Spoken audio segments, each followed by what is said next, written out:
और हिंदुओं की गुलामी के बाद आजाद होके ना हम अमरीकी गुलामी। एक साजिश की गई क्योंकि एक आजाद फॉरेन पॉलिसी लेके आया जिसका मकसद क्या था, किसी से जंग नहीं थी।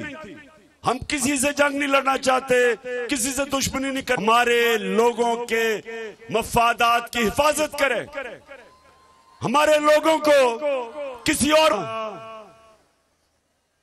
अमेरिका की वॉर ऑन टेरर में जब हमने शिरकत की तो असदी, और अभी तक हमारे फौजी शहीद हो रहे हैं उस जंग की वजह से।